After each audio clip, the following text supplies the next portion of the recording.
Madame, monsieur, bonjour, merci de nous rejoindre et bienvenue dans votre journal à la une de ce vendredi 19 avril. Sans surprise, le veto des États-Unis au Conseil de sécurité met fin au rêve de l'adhésion pleine et entière des Palestiniens à l'ONU. Une fois encore, les États-Unis démontrent publiquement sa protection de son allié sioniste au détriment du peuple palestinien massacré depuis plus de 7 mois.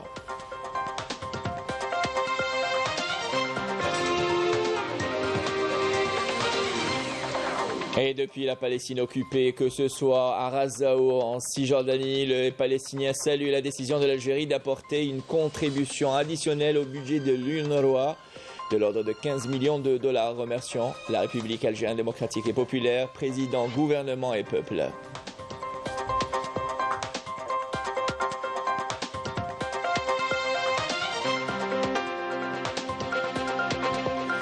Lancé hier depuis Béjaïa du mois du patrimoine, l'occasion pour nous de vous faire découvrir ou redécouvrir le musée du Bardo à Alger, un musée archéologique et ethnographique, l'un des gardiens de la civilisation algérienne.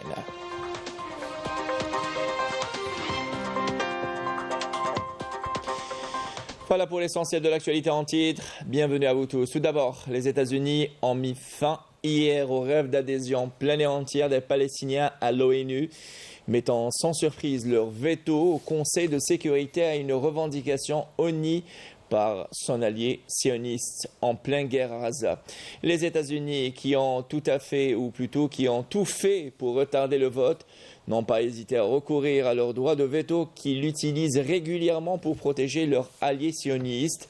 Le projet de résolution présenté par l'Algérie qui recommandait l'adhésion de Palestinienne a recueilli 12 votes pour et 1 contre et 2 abstentions. Il s'agit là des Royaumes-Unis et de la Suisse.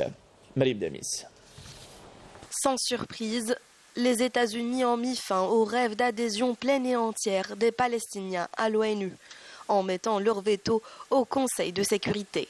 Si cette décision n'a étonné personne, étant donné leur alliance avec l'entité sioniste qui mène un génocide à Gaza, elle ne dissuadera pas pour autant l'Algérie de poursuivre ses efforts.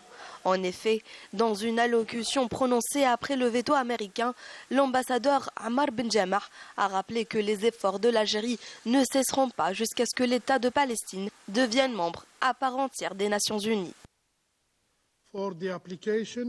J'appelle ceux qui n'ont pas pu soutenir l'admission de l'État de Palestine aujourd'hui à le faire la prochaine fois. Le soutien écrasant à l'admission de l'État de Palestine envoie un message on ne peut plus clair.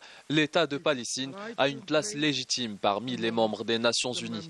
Nous reviendrons plus fort avec le soutien de l'Assemblée générale et des membres des Nations Unies. Ce n'était aujourd'hui qu'une autre étape dans le cheminement vers l'adhésion à part entière de la Palestine. À cette occasion, je tiens à rappeler les propos du président de la République, Abdelmadjid Tebboune, qui a assuré que les efforts de l'Algérie ne cesseront pas jusqu'à ce que l'État de Palestine devienne membre à part entière des Nations Unies. J'exprime également ma profonde gratitude au nom du groupe arabe, de l'Organisation de la coopération islamique et du mouvement des non-alignés à tous ceux qui ont voté en faveur de la résolution présentée par l'Algérie.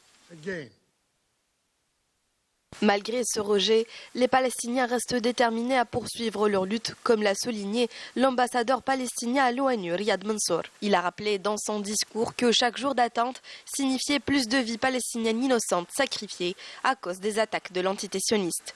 Le représentant permanent de l'État de Palestine auprès des Nations Unies a indiqué que l'échec du Conseil de sécurité à adopter la résolution en faveur de l'adhésion de la Palestine en tant que membre à part entière aux Nations Unies ne brisera pas la volonté et la détermination des Palestiniens, affirmant que l'État palestinien est un impératif qui existe. Un discours poignant qui a provoqué des larmes dans la salle du Conseil. La Russie a appelé à voter en faveur de la résolution acceptant l'adhésion de la Palestine en tant que membre à part entière de l'ONU, a déclaré que chaque veto américain sur Gaza au Conseil de sécurité de l'ONU coûtait des milliers de vies palestiniennes dans l'enclave. Et rappelons que le dernier veto à l'adhésion d'un État à l'ONU date de 1976, quand les Américains avaient bloqué l'entrée du Vietnam. Le chef de la diplomatie algérienne, Ahmed Attaf, s'est entretenu hier avec le secrétaire général des Nations Unies, Antonio Guterres. et ce dans le cadre de la visite de travail qu'il effectue à New York. La rencontre a permis de passer en revue les développements de la question palestinienne et procéder à un échange de vues et d'analyses sur les perspectives de relance du processus de paix au Moyen-Orient et l'accélération de l'établissement d'un État palestinien souverain et indépendant comme solution juste, durable et définitive au conflit arabo-israélien. Les deux parties ont par ailleurs abordé les développements de la situation dans la région sahélo-saharienne au regard des défis induits par les crises et conflits auxquels sont confrontés les pays et les peuples de cet espace.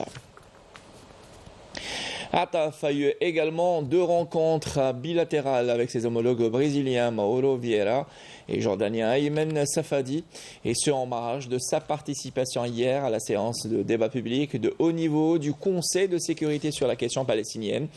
Les 2 rencontres ont permis d'examiner les derniers développements au Moyen-Orient et les efforts consentis pour mettre fin à l'agression israélienne sioniste contre la bande de Gaza.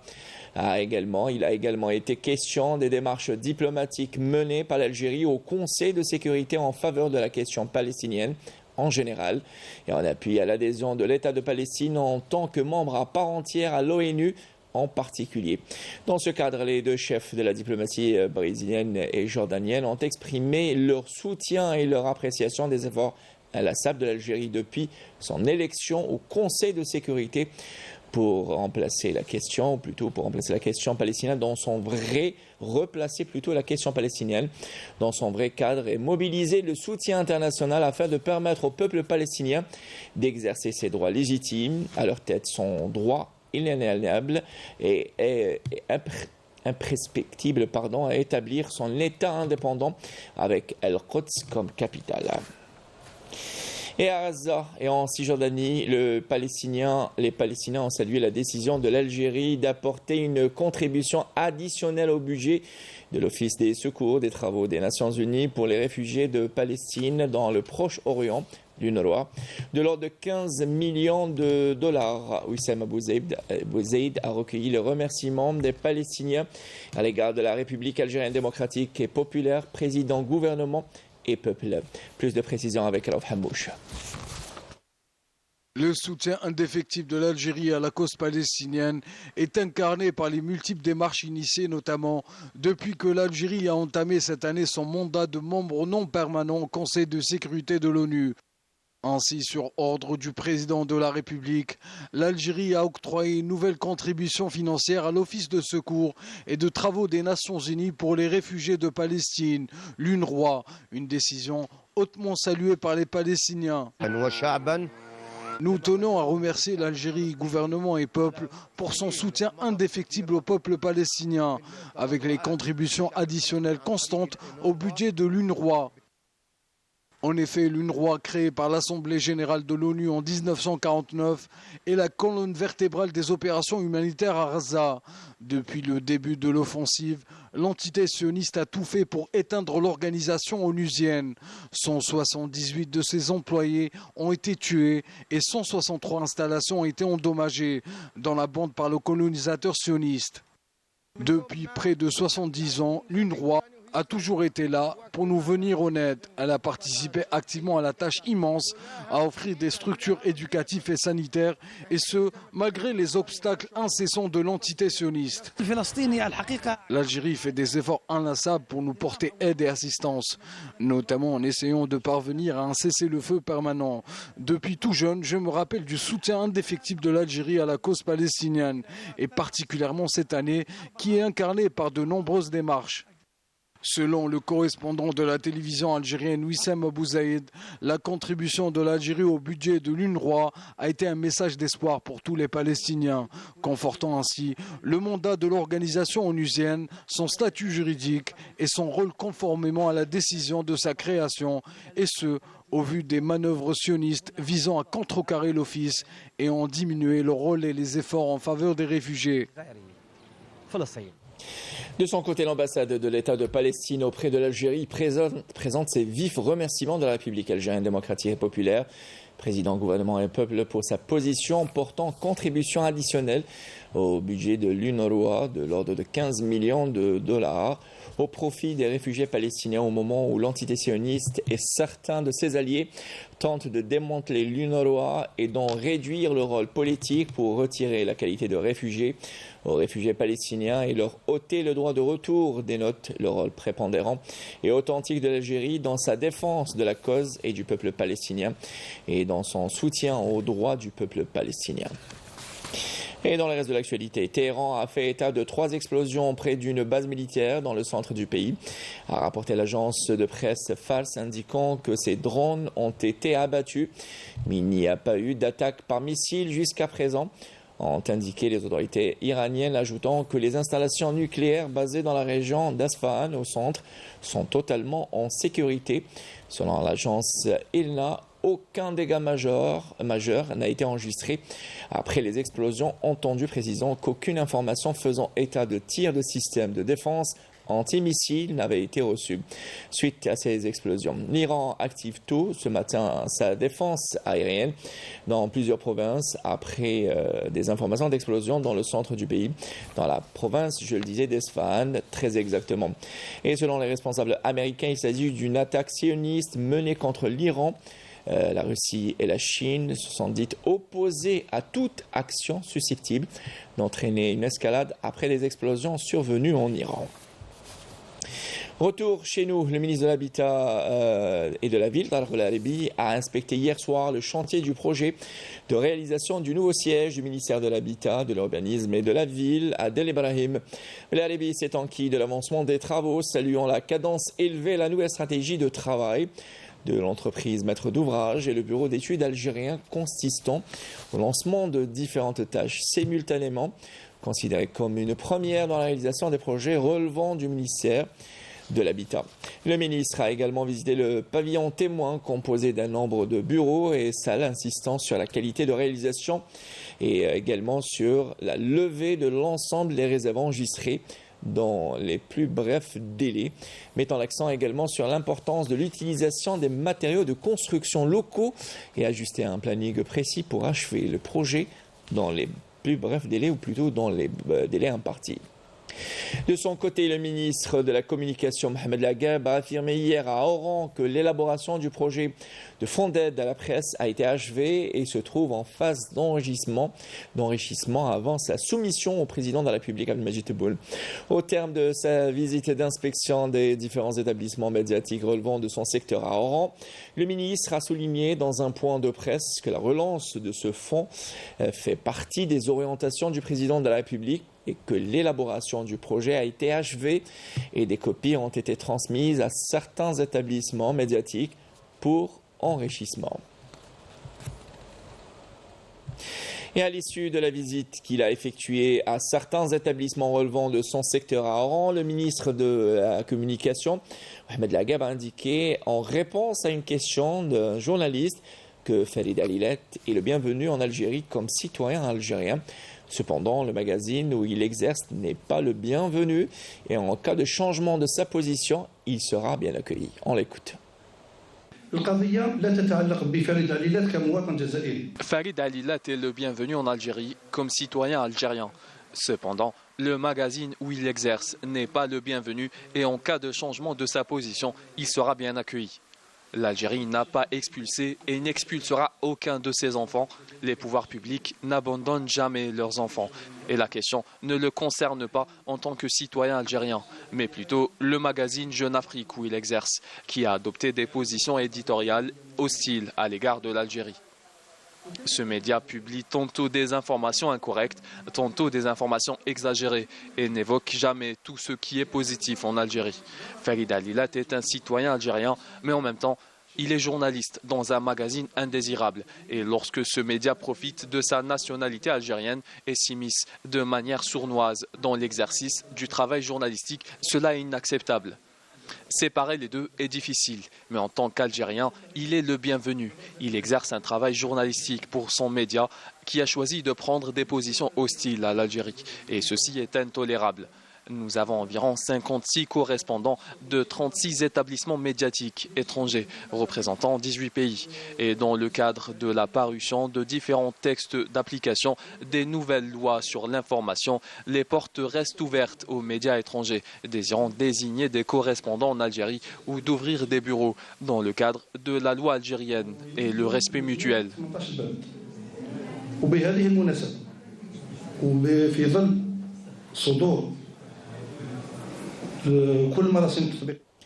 Et dans le reste de l'actualité, au dossier sahraoui tenu sous le slogan Défis et perspectives, les travaux de la 3e conférence internationale arabe en solidarité avec le peuple sahraoui organisés dans les camps des réfugiés sahraouis Shahid El-Hafed en présence du président de la race Brahim Ghali ont suscité une mobilisation internationale avec la cause sahraoui qui gagne du terrain jour après jour, réaffirmant le droit au peuple sahraoui à son autodétermination. Amal Barba.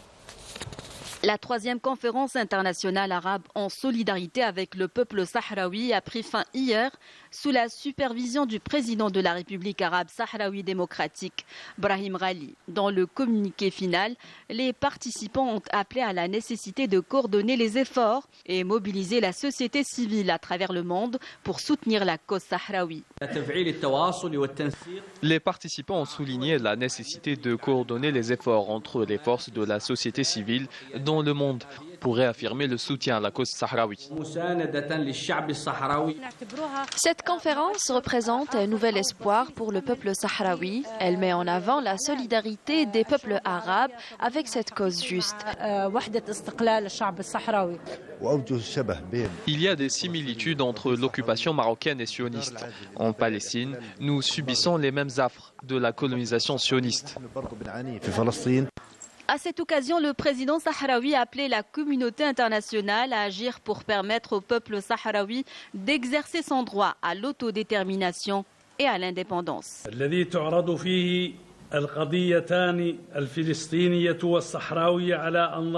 Au moment où les questions sahraouies et palestiniennes sont exposées au Conseil de sécurité de l'ONU, nous réaffirmons que la solution finale et juste réside dans l'application et le respect strict de la Charte des Nations Unies pour mettre fin à la colonisation, en garantissant l'indépendance aux peuples opprimés et aux pays colonisés. Il est impératif de permettre aux peuples d'exercer leur droit à l'autodétermination. وبشكل خاص منح الاستقلال للشعوب والبلدان المسلمة. Le président sahraoui a salué le soutien constant de l'Algérie aux causes justes. Nous témoignons toute notre gratitude et reconnaissance à l'Algérie, sous la direction du président de la République, Abdelmadjid Tebboune, qui porte la voix des peuples opprimés au Conseil de sécurité en plaidant en faveur des causes justes, à leur tête les causes palestiniennes et sahraouies. Cela reflète l'attachement de l'Algérie aux principes et aux valeurs humaines inspirées par son combat et sa glorieuse révolution. Sous le slogan Défis et perspectives, la 3e conférence internationale arabe en solidarité avec le peuple sahraoui incarne ainsi une nouvelle mobilisation internationale en faveur du peuple sahraoui et de sa cause juste.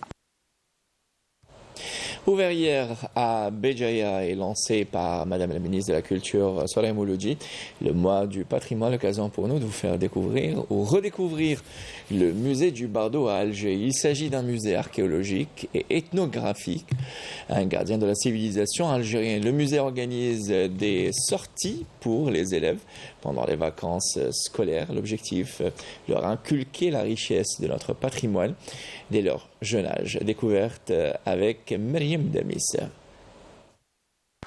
Il s'agit de l'un des trésors culturels les plus précieux de l'Algérie. Ce musée est un lieu incontournable pour les passionnés d'art, d'histoire et de culture.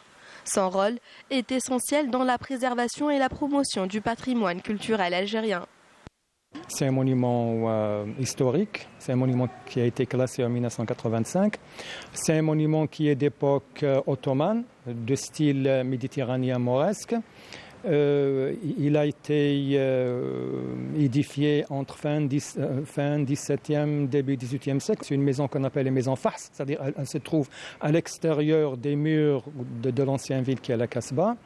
Mais c'est un palais qui a été transformé en musée. Donc il a cette double fonction. En même temps, c'est un palais à vocation architecturale, mais aussi c'est un musée de préhistoire et d'ethnographie. Véritable témoin de la riche histoire algérienne, l'architecture du palais ne laisse aucun visiteur indifférent.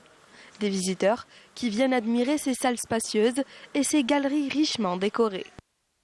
Pour leur montrer l'histoire, l'architecture du bâtiment, notre histoire, et faire découvrir l'Algérie à mes enfants. Moi, j'aime bien le côté là où il y a les pierres à la préhistoire, du côté de l'âge de pierre. C'est un palais ce qu'on appelle une architecture de modèle, c'est-à-dire c'est le même plan d'architecture et puis il y a des petites modifications et on retrouve une cour intérieure avec des portes cochères, hein, vous voyez, parce qu'à l'époque tout le périmètre bâti colonial n'existait pas, donc les deux portes donnaient sur l'extérieur, donc c'est la nature environnante. Et nous avons après, au-dessus des portes cochères, nous avons des petites garites pour les gardiens. On voit bien qu'il y a des petites garites pour les gardiens, vu l'importance un petit peu du palais. Lors de chaque vacances scolaires, des programmes pédagogiques sont organisés au profit des écoliers pour leur faire découvrir notre riche patrimoine. Nous avons donc établi un programme d'animation pédagogique durant les vacances scolaires pour les enfants, à travers l'organisation d'ateliers pédagogiques.